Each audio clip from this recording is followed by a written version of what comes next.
नहीं थी और हमारी जड़ों पर एक नया फरमान लाया गया। पहले उत्तर प्रदेश में मुसलमानों को नमाज पढ़ने पर रोक लगाई और फिर सौगात में ये बिल लाया गया। निसार में तेरी गलियों पे है वतन, जहां चली है रिवाजो गैर कि कोई ना सर उठाकर चल सके। मैं सभापति जी आपको ये बताना चाहती हूँ कि ईद के मौके पर अस्सलाम वालेकुम दोस्तों, आप लोग देख रहे हैं Iqbal Ansar official YouTube channel. तो दोस्तों, मैंने जैसे कि इकरा हसन का एक छोटा सा क्लिप दिखाया और पूरा मैं वीडियो दिखाने वाला हूं। दोस्तों, जैसे कि आप सभी को पता है कि वक्फ बिल संशोधन का भी मुद्दा चल रहा है और कैराना के सांसद इकरा हसन ने पार्लियामेंट में सदन के अंदर इस बिल को रोकने में पूरा अपनी ताकत लगा दी। आप देख सकते हैं कि हमारे और आपकी बहन ने बहुत ही ज़ोरदार से ये वक्फ बिल को लेकर भाषण दिया है और बड़ी बढ़िया तरीके से बयान किया। इस वीडियो को हर मुसलमान को ज़रूर देखनी चाहिए और समझनी चाहिए और इस बहन को हौसला अफजाई के लिए दुआ भी करनी चाहिए कि आगे भी इसी तरह हम मुसलमानों के लिए बोले और हक के लिए लड़े। तो दोस्तों, इस वीडियो को आखिर तक ज़रूर देखें और अपने दोस्तों तक, अपने रिश्तेदारों तक ज़रूर पहुंचाइए, क्योंकि बहुत ही ज़रूरी है इस वीडियो को देखना, समझना, ताकि आपको पता चले कि हुकूमत ने इस वक्फ बिल को क्यों लाया और इस बिल में किसका नुकसान है, किसका क्या फ़ायदा है, पूरी जानकारी मिलेगा। तो इस वीडियो को आगे तक ज़रूर देखें और अच्छी लगे तो एक लाइक ज़रूर करें। अगर आप चैनल में पहली बार आए हैं तो चैनल को सब्सक्राइब भी कर लें और बेल आइकन को प्रेस कर लें, ताकि मैं कोई भी जब भी वीडियो अपलोड करूँ तो आपको सबसे पहले देखने को मिलेगा। चलिए इस बयान को सुनें। सर उठाकर चल सके। मैं सभापति जी आपको ये बताना चाहती हूँ कि ईद के मौके पर एक विधवा महिला अपनी लड़की के साथ मेरे पास आई और उसने बताया कि वह एक वक्फ की प्रॉपर्टी में रहती है, वही उसके सर पर छत का काम भी करती है और उसकी रोजी रोटी भी वहीं से आती है। वो इस बिल को लेकर इतनी फिक्रमंद थी कि कहीं उससे वो उसकी संपत्ति ना छीन ली जाए। वो अकेली एक ऐसी महिला नहीं है, ऐसे लाखों लोग हैं जो वक्फ की, गरीब महिलाएं जो वक्फ की संपत्ति से अपना रोजगार चला रहे हैं। और ये जो वक्फ बाय यूजर क्लॉज के हटाने से लाखों वक्फ की जायदाद अपना स्टेटस खो देंगी और लाखों लोग, इसी तरीके के लोग सड़कों पर आ जाएंगे। वक्फ क्या है, वक्फ बाय यूजर क्या है?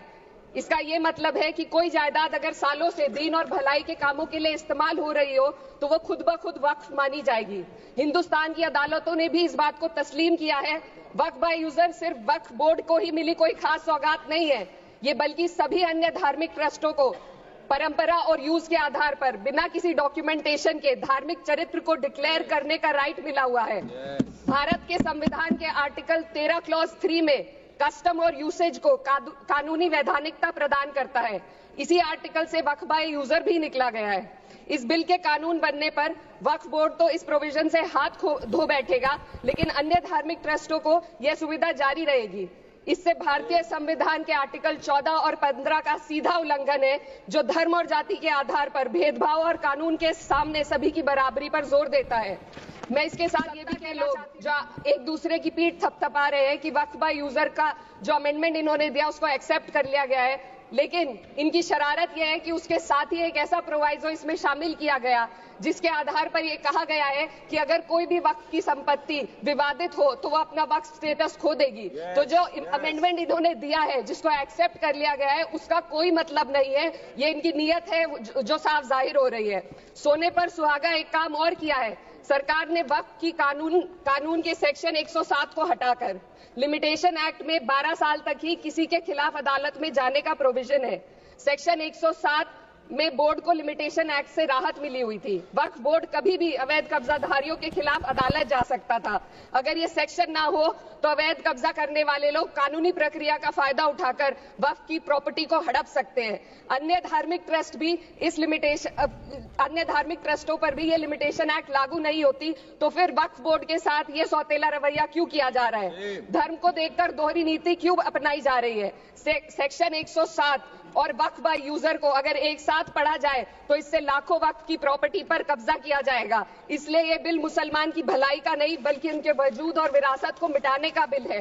हिंदुस्तान हिंदुस्तान में बहुत सारे धार्मिक ट्रस्ट हैं जिसमें उस खास मजहब के लोग शामिल होते हैं और उसका इंतजाम करते हैं, और ये बात समझ में आने वाली भी है, क्योंकि जो व्यक्ति अपने मजहब के रीति रिवाज को जितना अच्छे से समझ सकता है, किसी अन्य मजहब का व्यक्ति नहीं समझ सकता।